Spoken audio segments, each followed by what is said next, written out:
Map download করে দেখাবো QGIS ব্যবহার করে। প্রথমেই আমাদের যেটা করতে হবে সেটা হলো আমরা নতুন একটি প্রজেক্ট ওপেন করি। এটা প্রজেক্ট টেমপ্লেটে গিয়ে ডাবল ক্লিক করলেই একটা ব্ল্যাঙ্ক প্রজেক্ট ওপেন হবে। এখানে আনটাইটেল প্রজেক্ট আপনারা দেখতে পাচ্ছেন। এখানে আমাদের যেটা করলে প্রজেক্ট আমরা সেভ করতে পারি। প্রথমে সেভ করলাম একটা ব্ল্যাঙ্ক, যেহেতু বাংলাদেশের ম্যাপ আমরা তৈরি করব, আমরা বিডি নাম দিয়ে সেভ করি। এখানে .qgz এক্সটেনশন এখানে আমরা সেভ করলাম, যেহেতু আগে একটা ফাইল সেভ করা আছে সেম নামে, এই জন্য ওটা রিপ্লেস করে দিলাম। এখন আমরা বাংলাদেশের ওয়ার্ল্ড ম্যাপ থেকে এখানে কন্ট্রোল জেড দিয়ে সিলেকশন করে নিয়ে একটা ওয়ার্ল্ড লিখবো, তাহলে বাংলাদেশের ওয়ার্ল্ড ম্যাপটা চলে আসলো। এই বাংলাদেশের ওয়ার্ল্ড ম্যাপ থেকে আমরা, এটা একটা ফ্ল্যাট ওয়ার্ল্ড ম্যাপ, এখন এখানে কোনো টেরেইন নাই, অর্থাৎ এলিভেশনটা flat, zero elevation, just flat একটা ম্যাপ। আমরা চেষ্টা করব যে বাংলাদেশের ম্যাপে টেরেইন থাকবে, এলিভেশনটা একটু কম বেশি থাকবে, যেখানে পাহাড় সেটা দেখতে পাবো, যেখানে রিভার ডিপ্রেশনটা বোঝা যাবে। সেক্ষেত্রে আমাদের কি করতে হবে, প্রথমে প্লাগইনে গিয়ে আমাদের প্লাগইন ম্যানেজারে গিয়ে আমরা ওএসএম ডাউনলোড করে প্লাগইনটা ডাউনলোড করব।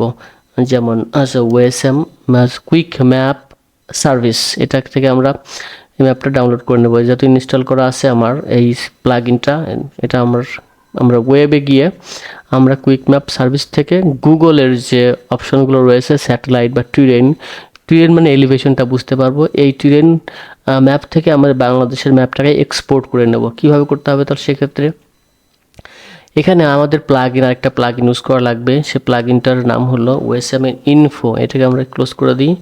ওএসএম ইনফো এটাও আমার ডাউনলোড করা আছে, সেক্ষেত্রে আপনারা ডাউনলোড করে নেবেন। এরপর ওয়েবে গিয়ে এখানে ওএসএম ইনফোতে গিয়ে just get OSM info on a point for a point, এখানে যে পয়েন্ট, অর্থাৎ বাংলাদেশ হলে বাংলাদেশ, ইন্ডিয়া বা অন্য যে কোনো কান্ট্রি, যে কোনো ইউএসএ হোক না কেন, আমরা জাস্ট ক্লিক করলাম।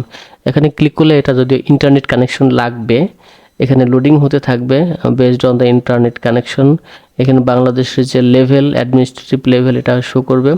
আমরা রাইট ক্লিক করলে জুম টু লেয়ার চলে আসবে। এখন এটা আমরা এই বাংলাদেশের ম্যাপটাকে আমরা এক্সপোর্ট করে নেব। প্রথমেই প্রজেক্টে গিয়ে আমরা এখানে প্রজেক্টে না, আমরা বাংলাদেশের ম্যাপটাকে প্রজেক্ট না, আমরা জাস্ট এখানে একটা ম্যাপ যে এক্সপোর্ট যে ক্যাটাগরি ক্রিয়েট প্রিন্ট লেআউট, এখানে বাংলাদেশের ম্যাপ বিডি নাম দিই, বিডি ম্যাপ। আমরা ওকে ক্লিক করলাম। এখন আমাদের ম্যাপ যে অ্যাড ম্যাপে ক্লিক করলে আমাদের এখান থেকে একটা ম্যাপটা আমাদের রেন্ডারিং হতে থাকবে, যা একটা ইন্টারনেট কানেকশনের উপর ডিপেন্ড করে এটা হতে থাকবে। এখন আমরা এক্সপোর্ট করব ম্যাপটাকে। আমরা পিডিএফ বা এসভিজি এতে স্টাইলে ইম্পোর্ট করতে পারি। এখানে একটা শো করছে, এটা আমরা ক্লোজ করে দেব। এখন ক্লোজের নাম ওএসএম বিডি ম্যাপ, এটা পিডিএফ আমরা সেভ করি। আমাদের ফোল্ডারের নাম QGIS, আমরা সেভ করলাম। সেভ করার পর এটা যেহেতু আগে থেকে নাম একটা দেওয়া আছে রিপ্লেস। এখন আমাদের এই ম্যাপটা যদি আমরা কাজ করতে চাই, সেক্ষেত্রে একটা কাজ আমাদের করতে হতে পারে, always print as a or vector. তাহলে আমরা এখানে সেভ করে দিলাম, সেভ করলে অটোমেটিক চলে আসলো। এখন ম্যাপটাকে আমরা ওপেন করি। ওপেন করলে ম্যাপের যে বাউন্ডারিগুলো আমরা বুঝতে পারছি, কিন্তু একটু জিনিস খেয়াল করেন যে ম্যাপে একটু ভুল হয়েছে। সেটা হলো যে বাউন্ডারিটা ম্যাচিং হয়নি, অর্থাৎ আমাদের যে, এটা তো ক্লোজ করে দিই। ক্লোজ করে দেওয়ার পরে যেটা আমাদের ভুল হয়েছে সেটা আমি দেখাচ্ছি আপনাদের। এই বাংলাদেশের যে ম্যাপের যে বাউন্ডারি, এটা যেহেতু ডিফল্ট ইপিএসজি 4326, এটা কোঅর্ডিনেট সিস্টেমটাকে আমাদের চেঞ্জ করে দিতে হবে। এটা আমাদের বাংলাদেশের যে কোঅর্ডিনেট সিস্টেম, সেই কোঅর্ডিনেট সিস্টেমটাকে আমরা এখানে আনতে হবে।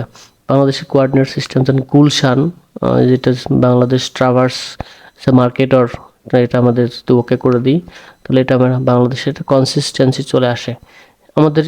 এরপর আমাদের একই কাজ করতে হবে, সেক্ষেত্রে প্রজেক্টে গিয়ে আমরা ইম্পোর্ট করব, অথবা আমাদের যে create print layout BD map দিয়ে এখন আমাদের যে অ্যাড ম্যাপ দিতে হবে। এখানে অ্যাড ম্যাপ দেওয়ার পরে এটা অটোমেটিক রেন্ডারিং হতে থাকবে ইন্টারনেট কানেকশনের উপরে ভিত্তি করে। যত ইন্টারনেট কানেকশন ফাস্ট হবে তত দ্রুত আসবে। এরপর আমরা ম্যাপ লেআউট থেকে এক্সপোর্ট অ্যাজ পিডিএফ, এটা ক্লোজ করে দেব।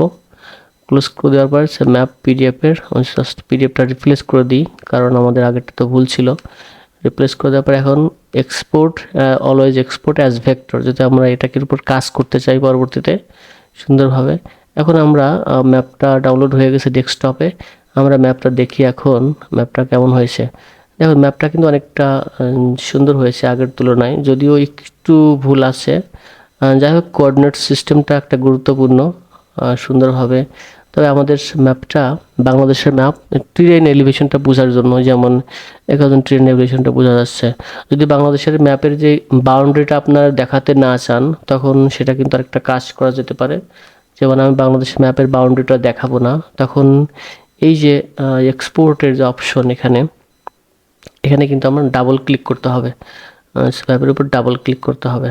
ডাবল ক্লিক করে আমরা ম্যাপের ট্রান্সপারেন্সি কমাই দেবো, অর্থাৎ ওপাসিটি কমাই দেবো, অথবা ফিল কালারটা just fill colour no colour করে দিতে পারি, ট্রান্সপারেন্ট করে দিতে পারি, জিরো করে দিতে পারি। জিরো করে দিলে তখন কিন্তু আর শো করবে না। দেখেন সুন্দর একটি কালার আসছে। এখন আমাদের করতে হবে কি, জাস্ট ক্রিয়েট লেআউট বিটি দিয়ে যদি আমরা সেভ করি, এখন আমাদের যে অপশন, সে অপশনে গিয়ে অ্যাড ম্যাপে আমরা ক্লিক করলাম। এটা রেন্ডারিং হতে থাকবে। রেন্ডারিং হতে থাকার পরে এখন যেটা আমাদের করতে হবে, এটা ম্যাপ লেআউটে গিয়ে এক্সপোর্ট করতে হবে, এক্সপোর্ট অ্যাজ পিডিএফ। এটা আমরা ক্লোজ করে দিলাম। ক্লোজ করে দিলে এখানে আমাদের নাম দিতে হবে বিটি ম্যাপ। আমরা সুন্দর একটা নাম দিই, বিটি ম্যাপ, টেরেইন ম্যাপ, অথবা যে কোনো একটা নাম দিই।